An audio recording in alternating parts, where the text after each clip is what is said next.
new LinkedIn Hiring Pro can't undo your last hire, the no-show. Who set you back because they didn't show up on day one, or day two, or ever again. And now your product launch is delayed because you're talking to alien abduction podcasters to track them down. But LinkedIn Hiring Pro can help make sure your next hire sticks. In fact, businesses who use LinkedIn are 24% less likely to reopen a role in the next 12 months. Hire right the first time with LinkedIn Hiring Pro. Post a free job today at linkedin.com/quality. This episode is brought to you by Accenture. When your advertising operations fall out of sync, everything else follows. Spotify and Accenture are working together to reinvent the rhythm of ad sales, using automation, analytics, and smarter workflows to simplify campaign delivery and access better data across the business. The result? Less time spent on operations, more time connecting brands with the moments and fandoms that matter most. Learn more at accenture.com/Spotify. This podcast is part of the Robots Radio Rocket Club, a program designed to help all podcasts reach their full potential. For information about joining the Robots Radio Rocket Club, check out robotsradio.net. Welcome to the Final Fantasy Lorecast, a podcast dedicated to the history and lore of the Final Fantasy series. Join us as we take a deep dive into the different worlds, characters, and so much more. Welcome back, Warriors of Light, to another episode of the Final Fantasy Lorecast. I am one of your hosts, Ben of Temeria, followed by one of my other hosts, Trey. Hello. And we normally have Steven with us on these episodes, but this week he had to take care of his two dogs. One dog, which we found out, is actually named after the specific topic we're going over. So today we are continuing our Season 2 of Summons, and we are discussing Shiva. So this entire episode is going to be about Steven's dog. The best of girls. Yes. But no, seriously, we are talking about the ice element summon that you get in the games. Shiva, which, we talked about a little bit of last episode with Ifrit, but we are going to go full deep dive with her. So, to kick things off, Shiva is frequently a recurring ice elemental summon in the Final Fantasy series, a blue-skinned woman with clothing of the same color. Her signature attack is Diamond Dust, sometimes called Gem Dust, and Transcendental's in the French version. And then alongside Ifrit and Bahamut, she is one of the few summons to appear in every main series of the game from Final Fantasy III through Final Fantasy XV, although in Final Fantasy XII she appears as an airship instead of a summon. She also appears in every main series side story and sequel that features summons, with the only few exception being Crisis Core Final Fantasy VII. So this is the second time Ifrit was also not in 12 because, whatever they want to do, Belias for that one. I wonder if 12 would have been accepted more from the Final Fantasy universe if they hadn't changed so much. Like, I know the gameplay was different, and that was kind of like, okay, we have to start going away from turn-based. We're gonna move on. But if that game had Shiva, had Ifrit, had all of these things to kind of, pay homage to the series that it was trying to move on, I wonder if fans would have accepted it a little bit more rather than just revolting against it the way they did. Yeah, I mean, I would assume so, because if you're going to change a lot, at least keep some things the same, and that I would assume would be summons. Summons are the things one of the few things that, okay, don't change too much. And they had the summons, but it was just, they wanted to do new things. And I mean, I guess that was the way of the world at the time. It was all this new and fresh, and now we're in the big nostalgia kick. And I guess maybe I wonder if there had been a little bit of that nostalgia in Final Fantasy XII, if it would have made it a little bit easier to swallow some of the things that the diehard fans weren't happy about. Yeah. But who knows? But with that, going into Shiva's profile, So talking's hard. Although enjoying regular appearances throughout the series, Shiva, like the most popular symbol entities, has not been given a specific backstory, being simply described as the Ice Queen. She has a lover named Shivar and a daughter named Shivan. In Final Fantasy XII, Remnant Wings, so that comes from Remnant Wings, which is is this a side game or is this like the... It's like a DS game. It takes place a year after Final Fantasy XII. And according to the Wikipedia, there are 51 summons available. So they realized their mistake and they were like, you know what, we're just going to throw them all in there. So that might be the most summons in any game. I don't remember one having more than 50. Yeah. I mean, good luck trying to collect them all through one single playthrough half the time. And then in Final Fantasy XIII, Shiva is embodied in a pair of sisters called Nyx and Styra. In Final Fantasy XV, she is said to have been loved by Ifrit and appears as a flock of pixies as well as a human form. Which I don't recall this, but it's been a while since I played 15. I mean, if she's embodied in a pair of sisters... Well, that's in 13. Does that really... That I do Right, remember. Does that count? I mean, Does Shiva herself ever actually show up, or is that just trying to stretch it? In 13, it's just the two sisters. It's the twin sisters. So it sounds like Shiva is not really in 13. Correct. She is and she isn't. Like, it's in, like... implied. You can tell yourself that, but she's... Whatever fake news you want to listen to, but the fact is Shiva is clearly not in 13. It is two twins or a pair of sisters instead. But there they go again, 12 and 13, just trying to change things up. Yep. And then Shiva has occasionally been shown as one of the more friendly summonable entities, only required being fought to gain her service in a few Final Fantasy games, and she usually does not display malicious intent when doing so. And then Shiva is willowy, a humanoid female with pale skin and long blue hair, so invoke an image of ice and cold. Later summon sequences add Arctic winds, freezing temperatures, and large ice crystal formations. Shiva invariably wears only enough clothing to retain her modesty, along with the boots and other minor aesthetics pieces.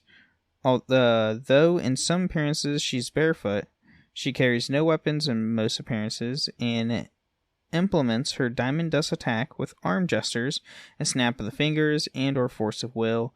Later games in the series allow Shiva to carry out physical attacks in the form of kicks and punches. They aren't kidding about that scantily clad. Whenever I was a kid, if I was like my grandma's house or something, I could not summon Shiva if she was in the room because my grandma would have seen it and she would not have been happy with the situation. Oh, yeah. Yeah, I fully understand all of that. It's hard to play M-rated games when you have parents in the same household. I mean, this wasn't even M-rated. This was just like back in the day when everything was super sexualized. Oh, like yeah, that too. I mean, you had the music videos on MTV for Cisco's The Thong Song. There was just everything was everywhere. But Shiva was definitely one of them that they embraced the scantily clad clothing. Oh, yes. I vividly remember that.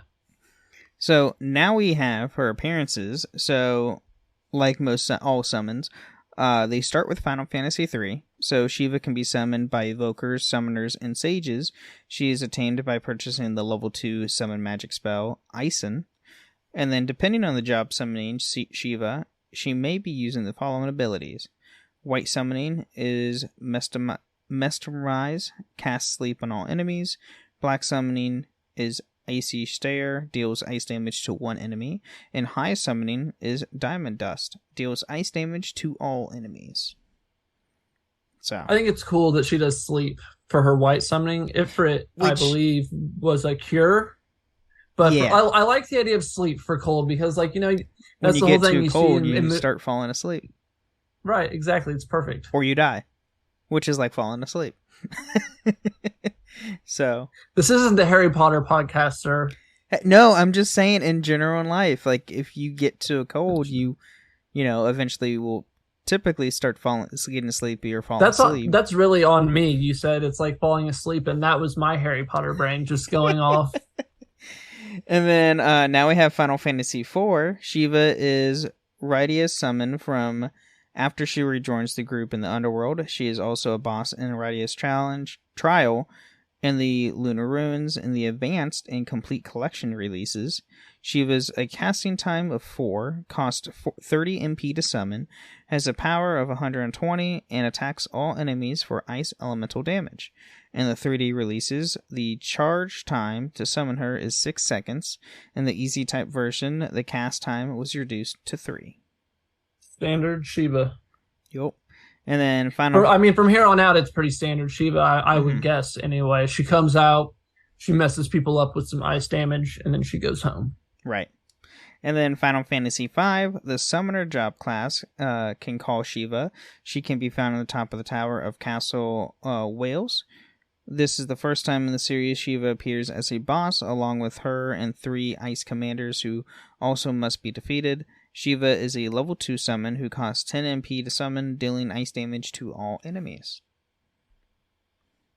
Final Fantasy VI, Shiva is an Esper acquired after a boss fight in the Magitech Research Facility. She costs 27 MP to summon, casts an unblockable Diamond Dust ability with a spell power of 52.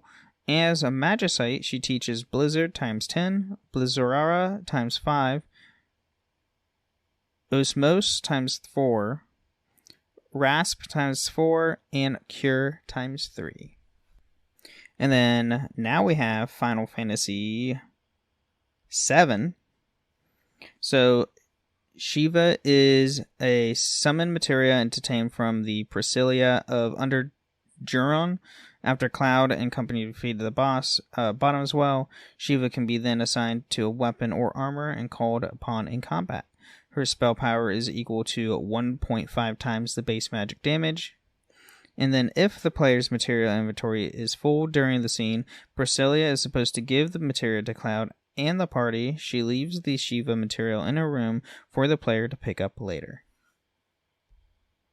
I remember like that fight so well because you run down to the beach and then Priscilla's down there in the water and you have to fight the big tsunami guy and he has the water that attacks you. And I think he even traps one of your characters in a bubble, if I remember correctly, and you have to attack the bubble to get him out. I believe so. But it's just a really cool, rewarding fight because then you do the CPR on her to bring her back. And then after that, you have to go jump on, blow the whistle to have the dolphin lift you up to climb the tower. So there's a lot of little mini games right after. It's a very memorable section of the game, which is, it fits perfect for Shiva showing up there because you can't really miss, like you said, you can't really miss her unless your materia is full and then, it goes to the room. But at that point, it's pretty hard to have your materia full.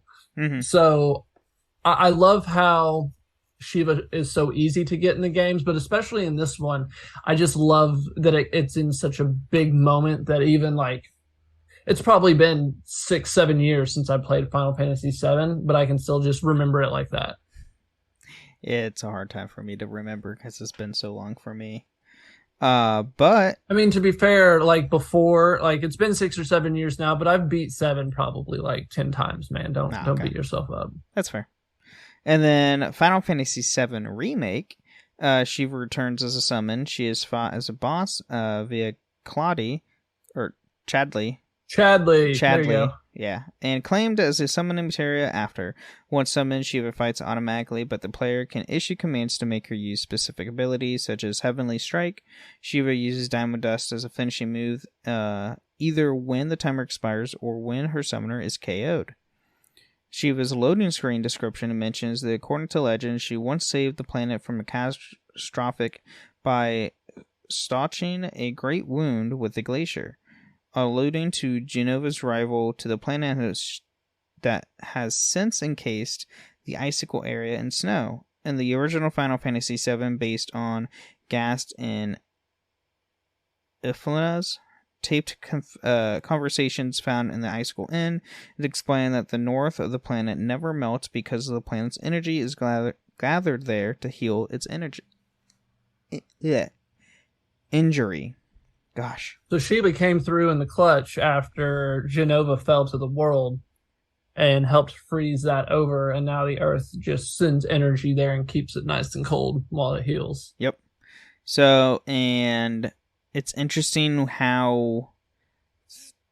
So, as anybody knows, if you play Final Fantasy VII Remake, Final Fantasy VII Rebirth, the sequel to the remake, Part 2, is dropping now in February. So it's interesting on where we are going to get these summons now, because so none of your save progress, nothing that you get from the first remake game will carry over.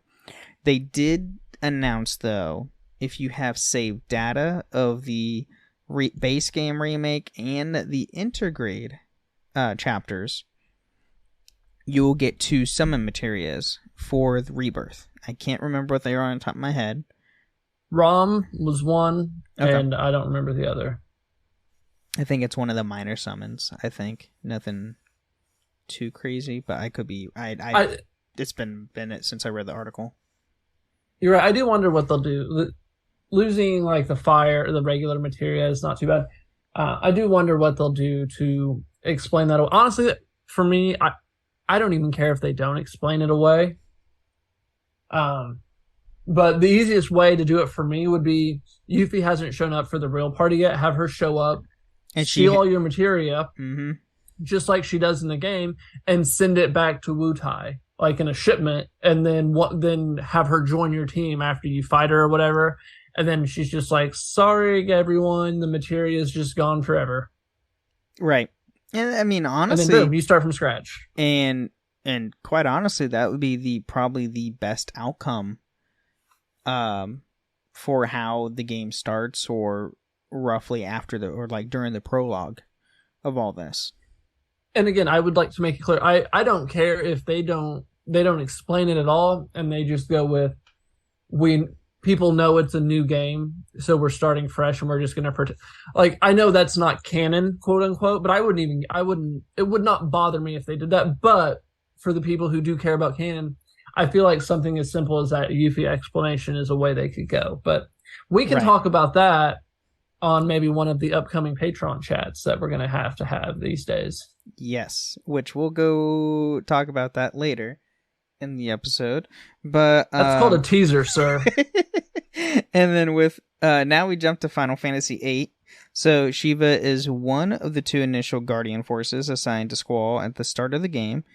Attained by entering the tutorial section of the study panel, Shiva's Diamond Dust is an ice elemental attack that damages all enemies. Her compatibility items are Arctic Wind and North Wind, and her opposite Guardian Force is Ifrit, whose summoning deducts compatibility with Shiva the most. Shiva learns Strength J, Vitality J, and Speed J, as well as support abilities that boost the equipper's vitality and Spirit J, not Speed. Her unique abilities are Doom, which places a death sentence countdown on the target, and a Refine ability that lets one make ice and water spells from items. Her triple triad card is obtained from the zone on the White Seed ship, and the player gives the Girl Next Door magazine for free. Of course, it would have scantily clad or naked women involved with Shiva. Of course. The card game. Why wouldn't it? Because that's just how things are. Yeah, Shiva is one of the 2, along with my favorite, Quetzalcoatl, that you just start out, you're just given to, basically. When you go to fight Ifrit on that first trial, Quizicist is the one generally who has Shiva equipped, and then you give Squall Quetzalcoatl. But Shiva, again, from the very beginning, is right there with you from the jump, just a nice, loyal companion. And for me, I hope that 13 is the last Final Fantasy that Shiva is excluded from. Fair enough. And then now we have Final Fantasy IX. So Shiva is an Eidolon summoned by a dagger. She is learned from equipping the opal for 20 AP. According to the notes left on the Eidolon wall at Madinsari, the summoners discovered Shiva in the form of a small child. As years passed, she grew into her more familiar adult appearance. When summoned, she uses Diamond Dust, dealing ice damage to all opponents. Her spell power is equal to 36 plus the number of opals in the party's inventory. Before Dagger has Eidolons extracted, Shiva costs 96 MP to summon, but after being reacquired, she costs 24 MP. Dagger initially has Shiva, but doesn't have enough MP to summon her without the excessive level grinding, which is too much. I think she was one of the first ones to get, also, if not the first one you get. I'm pretty sure it's the cheapest one to cast in 9. Where I'm at in the story, she's the cheapest, but I can't summon her because she is still 96 Too much. MP. Right. And my dagger currently has here's 30. Right. So like you'll go through all that and then you lose all the summons or whatever. You know this already. Spoiler alerts, yada yada. And then you equip a gem, basically. It's like the last thing on your equipment. And one of the things you learn is the summons. I'm pretty sure Shiva, if she's not the first one, she's one of the first ones. But I think she's the first one that you get access to in 9. Fair enough. And then now we have Final Fantasy X. So the Aeon Shiva is attained after Yuna visits the faith in the Macellanium Temple. I believe that's how you say it. Shiva's faith is a Macellanian priestess. Her special ability is Heavenly Strike, while her overdrive is Diamond Dust. When Lulu finally upgrades the Onion Knight, she breaks Shiva's damage limit, who can now deal up to 99,999 damage. And then Shiva is also fought as a boss, who also appears as a Dark Shiva super boss form. Yeah. Yeah, really I liked how they did the summons in 10. Shiva is no exception. And then we have Final Fantasy X-2. Shiva returns as a boss under Shulin's control. She is fought in the far plane as the temple sank to the bottom of the lake shortly after Final Fantasy X. And then we have Final Fantasy XI. Shiva is one of the 6 celestial avatars who represents the ice element. The job class summoner can unlock the spell Shiva upon completion of the quest Trial by Ice.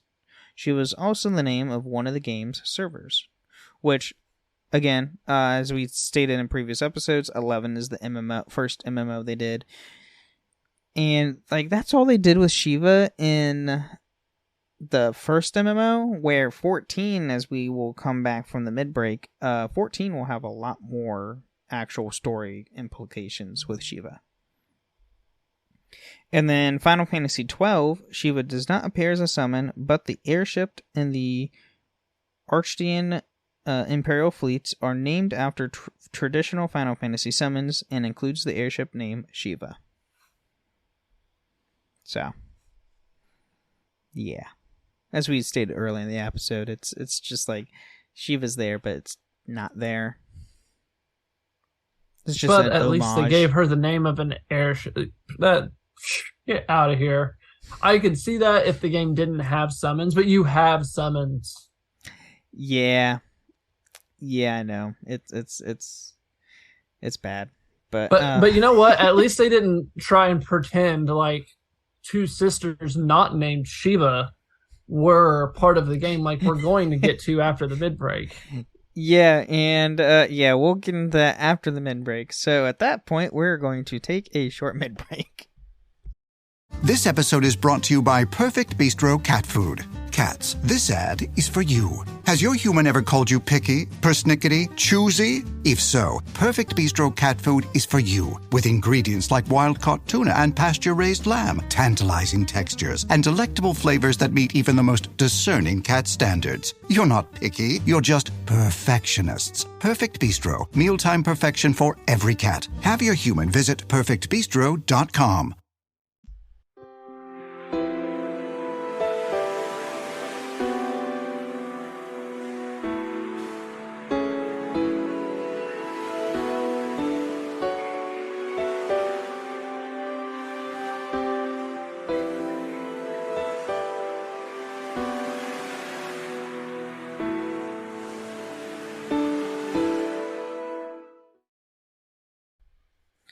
And welcome to the mid-break of the show where we talk about everything to do with the podcast that has nothing to do with the lore of Final Fantasy. And if you want to support us, and I do want to thank our patrons, because we do actually have a new patron who just signed up this week. We have Hylian Chuby. Thank you for joining the Patreon. He signed up as a Warrior of Light to join us on our monthly patron chats, which will be starting next week. Super, super excited. Hylian, you do get to choose your topic of choice for the episode, so we are excited to hear what you are going to talk about. Oh, unbelievably excited. I love the lore podcast, but being able to just like pick a topic for one game or one idea, like, and just to really dig in deep, that's the best thing about Final Fantasy is there's so much to it. Right. And then if you want to join, and if anybody else wants to join us on the Patreon chats, you can join us at patreon.com/Final Fantasy Lorecast, where you can sign up for our Warrior of Light tier to join us on the episode. Or if you don't want to join us, you can get there's other tiers as well where you can get ad-free episodes. And then there's other ways you can support us, which is giving us a 5-star review on Apple or Spotify. If you leave a 5-star review on Apple with some words, we'll read out loud the next time on the show, as well as leaving a 5-star rating on Spotify. You can also leave comments on specific episodes on Spotify as well. And if you leave some nice words, we'll read that out loud on the next time on the show. And then you can also find us on a few Discords. There is the Robots Radio Discord, where you can find this show and a bunch of other shows. And then you can also find us on our Discord, the Ben and Friends Podcasting Discord, where you can find this show as well as the other shows that I host, the Wizard World Lorecast, the Holocron Histories, Star Wars Canon vs. Legends, and the newly added podcast, the Witcher Lorecast, which I'm now officially a part of. Congratulations, sir. I know that that's something that you would have liked to have done from the get-go, Ben of Temeria, but with Robots leaving, I can't think of a more qualified person to step in with Toasty. So congrats. I appreciate it, and it's so much fun. We have 2 episodes out now. And yeah, it's a lot of fun. We're still trying to get our dynamic set, and so that is the one show I host that we do not live stream because there's not really a reason for us to. Plus, it's also a lot earlier in the day that we record, so there's that too. Right. That's why. Like, that's the reason why. Like, it's not at an ideal time frame to stream, so not having to go through that. I did notice that you guys seem to have a pretty good repartee back and forth. So the rhythm, you say you're just getting into it, but you seem pretty settled in. Whereas me, I'm missing Steve this episode. So normally you read the things and then me and him just kind of get to bounce back and forth or trade off and on. And I'm just out here I'm like a tag team partner who is in a singles match. And I keep looking to the corner for my tag team partner to tag him in. And Steve's just not there to tag in, man. It's hard times out here. Yep, you're going to get those. But I'm trying to think. I think that's all I have for the mid-break. Do you want to add anything? No, I got to shout out Steve. We got to shout out our Patreon, which is awesome. Again, just super excited for the chat next week. Yeah, that's all I've got. Let's get into Final Fantasy 13, where Shiva is not included. Right. Let's get back to it.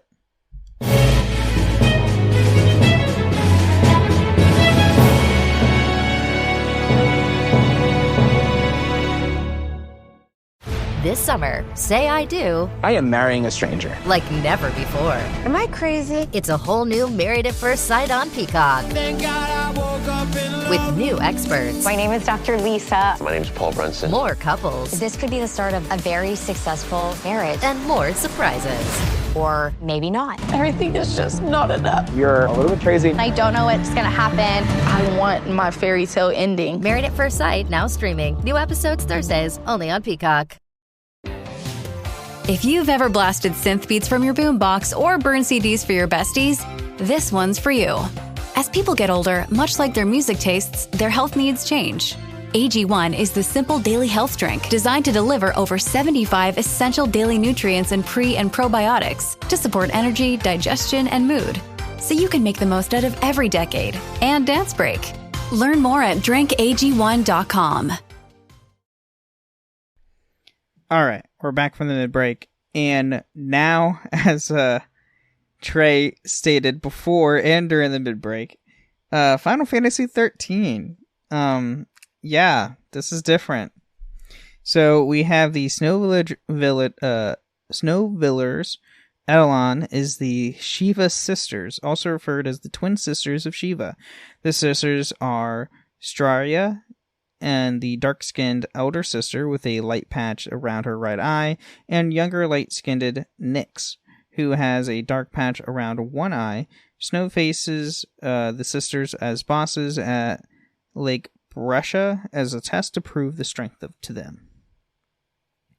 And then while summoned, the sisters have separate ATB gauges, but both are dismissed and their shared SP gauge falls to 0. This is compensated by Straya not being able to be directly targeted. In normal mode, Straya focuses on magic and Ravager rolls, healing snow and dealing ice elemental damages to enemies. Nyx focuses on commando roll, although she does not have a Blizzara, while Straya cannot be targeted by enemies. She can still be damaged by area effect attacks. And then Snow's Gestra gauge increases by driving up an enemy chain gauges and by defeating enemies' attacks as a sentinel. In Gestra mode, the Shiva sisters can transform into a motorcycle Snow can ride. The sisters also briefly appear in Final Fantasy 13-2 and Lightning Returns Final Fantasy 13. Okay, so I have thoughts.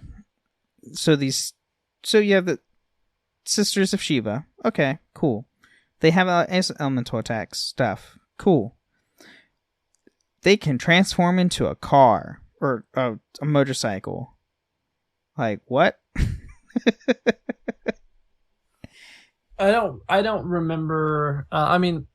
13 was pretty wonky with a lot of stuff.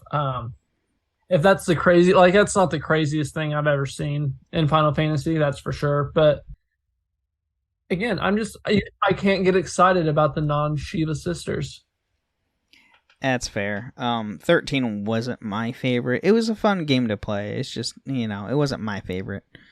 But now, talking about favorites. Because, I think Lightning rides around on Odin's horse, even if I remember correctly. So, the idea of summons being used as vehicles, I think that's not unique to Snow. But as you were saying, speaking of favorites. Yes, speaking of favorites, my favorite, Final Fantasy XIV. So, Shiva is a feature primal and boss fight in patch 2.4, Dreams of Ice. She was summoned by Ystal Dengrolian in the image of the ancient saint who is beloved by Hesvalgar as part of her goal to end the millennium-long Dragon Song War. Unlike the primals summoned by beast tribes, Ystal uses her own body as a vessel for the Shiva spirit. The warrior light is tasked to defeat Iceheart as Shiva in the trial, the Afghan amphitheater. As part is the main scenario, but she escapes using the power of the echo. You have Ystal later actions set the stage for the beginning of Final Fantasy XIV Heaven's Ward, where she and Shiva return as a major character in the expansion storyline. Another Shiva is fought in the boss of the Eden Raid series is Final Fantasy XIV Shadowbringers. Like with the other primals of the story, Shiva is made manifest by the Warrior of Darkness's memories to restore the final ice element and the empty on the first. Ryan, believing that Shiva must be summoned akin to her original counterpart, offers her own body as a vessel despite protestations from Thancred. The task ends 9 failure, with the primal taking control over Ryan, forcing the warrior to defeat her with the help of Gaia before she can cause another flood of light. Unlike any other primal recreated by Eden, Shiva's visual appearance differs from the one on the source. Her body is covered in dark bluish coat and metallic accents, with several pink flustering ribbons behind her. She wears black boots, similar to Ryan, and her crown is much smaller, due to Ryan serving as a vessel. Shiva's face has her features. So, and when you get to Shadowbringers, which I still have yet to do, when you fight the primals in the Warrior of Darknesses, like, their world, they are depicted completely different from what you originally fight in your own world.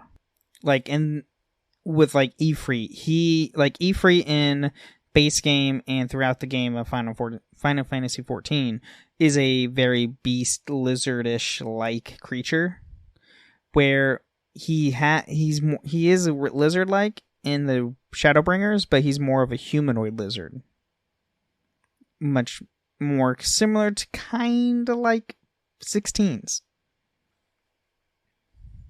I did my best to zone out as much as possible on that, because I'm working my way through 14, and I'm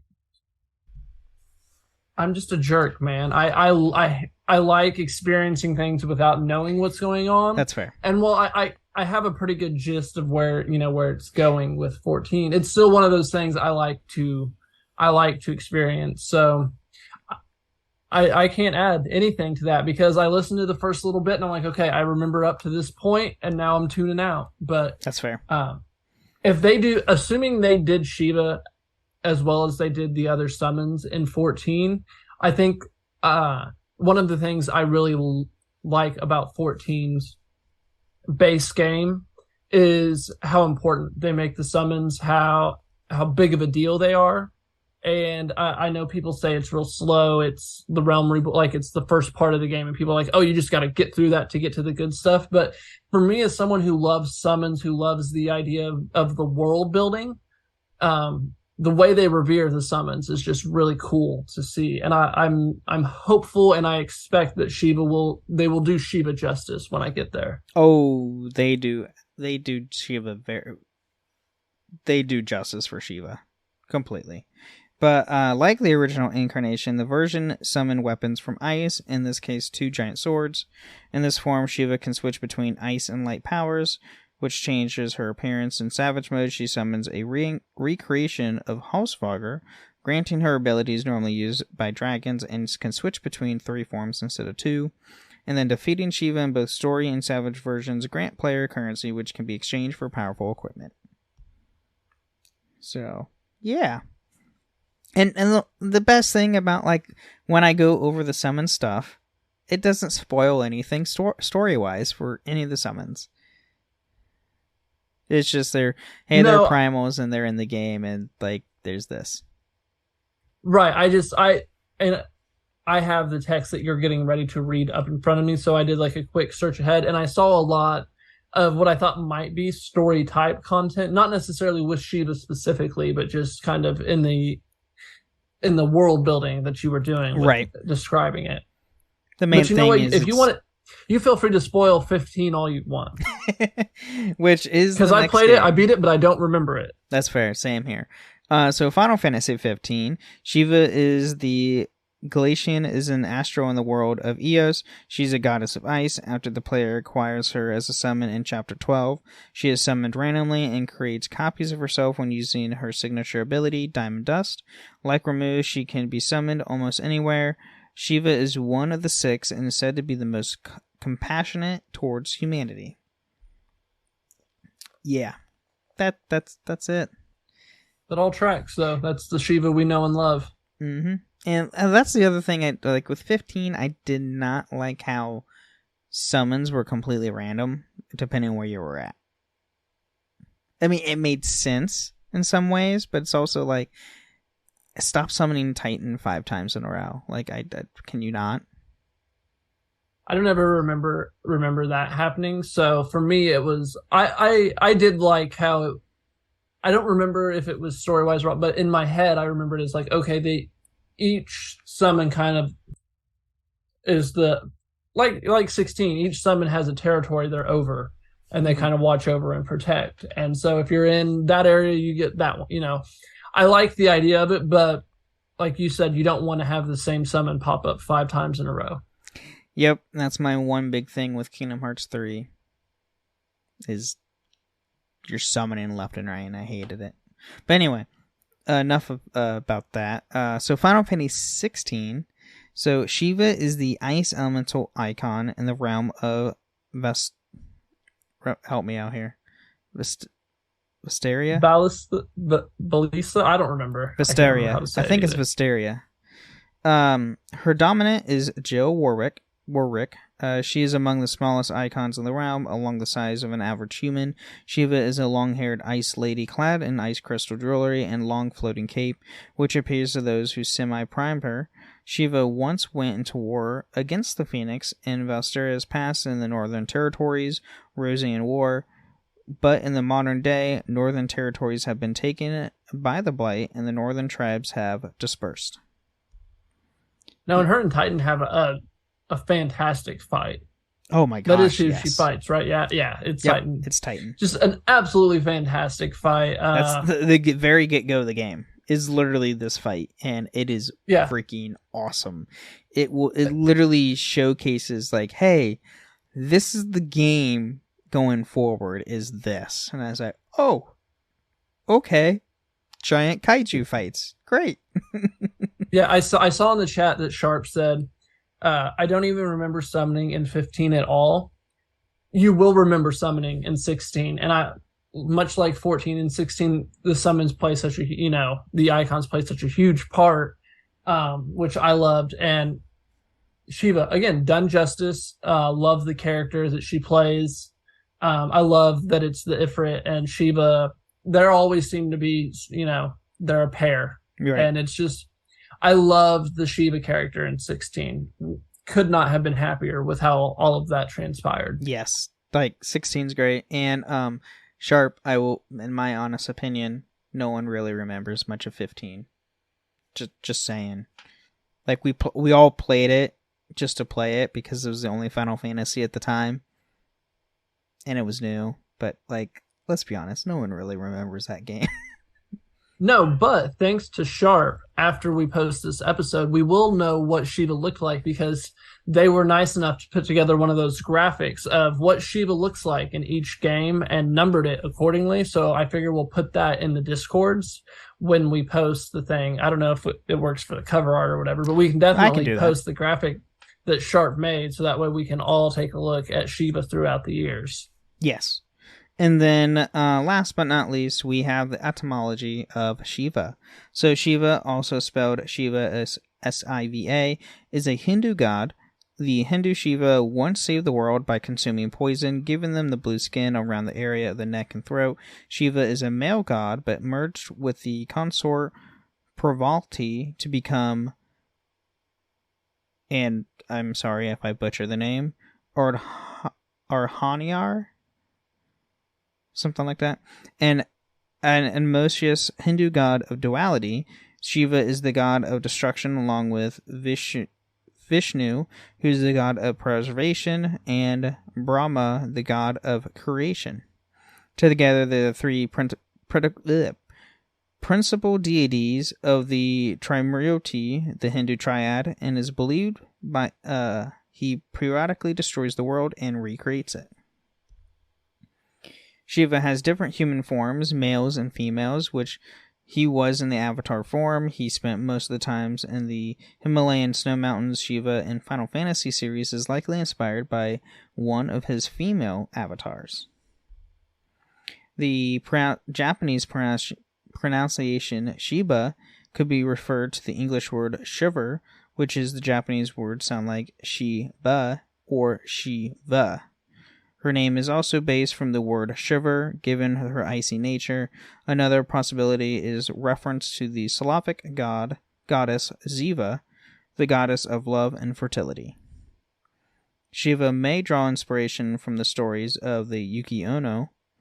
The Yuki Ono is a snow woman, is a spirit in Japanese folklore associated with snow and ice.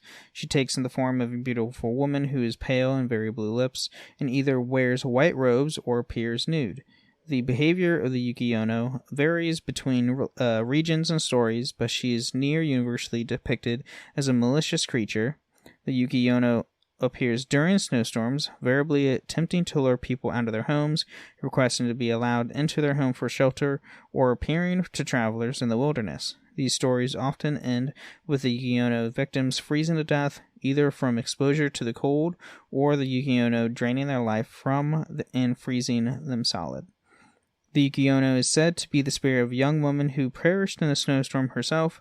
Shiva often depicted as a pale-skinned, beautiful woman with blue lips similar to the Yuki Ono, and her behavior sometimes parallels with the Yuki Ono, particularly her ability to appear within snowstorms and attacking by freezing her victims in ice. That was a lot, but that is the etymology of Shiva. No, and I mean, it all makes sense where they pull the inspiration from. Oh yeah, completely. But yes, that is what we have on Shiva for this week. There was a lot there. She's appeared in majority of all the games. Somehow I don't remember her in 15, but that is what it is. But if you play 16, she's a prominent role in 16 and 14. Yes. But, well, is there anything else you want to add into this episode, Trey? No, just excited for Rebirth. Ever Crisis came out. I've played it a little bit, and you know, it's a nice for a free game. Honestly, I like the story. It's a cute little animation style, very kid-friendly looking type thing. It's a nice little time waster, but I'm really excited for the 100+ hours of gameplay we're about to get with Rebirth. Yes, that is one thing they just announced. I'm going to take time off of work, so I have like a 4-day window where I can just sit down and play it. That's fair. Yeah, they did just announce. They showed off the trailer for for the 7 Rebirth. Which, if you haven't seen the trailer, go look it up. It's great. It's amazing. There is definitely going to be story changes through this part, just like in the first remake. There were story changes. This one looks like it's going to be more impactful changes they are doing, from what I can see, from watching the trailer. So, well, I can't say because Steve hasn't beaten Remake yet, so I will say, so those that have beaten Remake will understand the clues I'm dropping and what I'm about to say. They didn't really have the freedom to change too much in Remake, story beat wise. However, they were able to set the table. Rebirth, they can do whatever the fuck they want. And I don't drop F-bombs on this podcast very often. I definitely waited until the very end to do it, so that way they don't catch it whenever they scan it. But it was warranted because they now have they can change whatever they want. It is an open world for them, and after what happened in the first one that I won't spoil because of Steve, but it's about to get real, and I cannot wait. Honestly, for me, I wonder where they're going to leave off. Yeah, that's something they confirmed. They confirmed where it ends. Did they confirm it? Or did they just say that scene's going to be in there? No, that's... Because I think they go farther than that. I don't think that's where it ends. That's where it ends? Okay, so we don't get any Sid then. Which I did. That's what I wondered. I wondered how close we got to getting Sid. Yes, from as far as the info they announced, the scene that we're all, and this is literally from the tweet they announced, that we're all quote unquote dying to see, is essentially going to be like towards the very, very end of the ending game of the game. Oh, okay. I just read that as and we will get to that scene in the game. Given 100 hours of gameplay, I kind of expected it to get maybe a little bit further. I thought in my head, I thought maybe we would get to Sid and like Cloud's brain would start to break. So this game, they said it's 100 hours of gameplay, but that is also including side quests and the side stuff. The side stuff is doubled what the main storyline is. Okay. So We don't know what, like, percentage-wise that's going to be, but we know that the side stuff is well more stuff than the main story. Plus, the name included Rebirth. This is where the Final Fantasy VII team, like, this part of the series is all open. It's a fully open world style for 7, which they weren't able to do back in the day. And they're able to add so much more to this game. So, we'll see. But anyway, I think that's what we have left to add to this episode. So, thank you for listening to the Final Fantasy Lorecast, and may the crystals guide you. Thank you for listening to the Lorecast. You can find us on the Robots Radio Discord at robotsradio.net. You can find us on Twitter at FFLorecast, and you can email us at fflorecast@gmail.com. Hey, it's Ryan Reynolds here from Mint Mobile. Now, I was looking for fun ways to tell you that Mint's offer of unlimited premium wireless for $15 a month is back. So I thought it would be fun if we made $15 bills. But it turns out that's very illegal. So there goes my big idea for the commercial. Give it a try at mintmobile.com/switch. Upfront payment of $45 for 3 months, $90 for 6 months, or $180 for 12-month plan required. $15 per month equivalent. Taxes and fees extra. Initial plan term only. Greater than 50 gigabytes may slow when network is busy. See terms.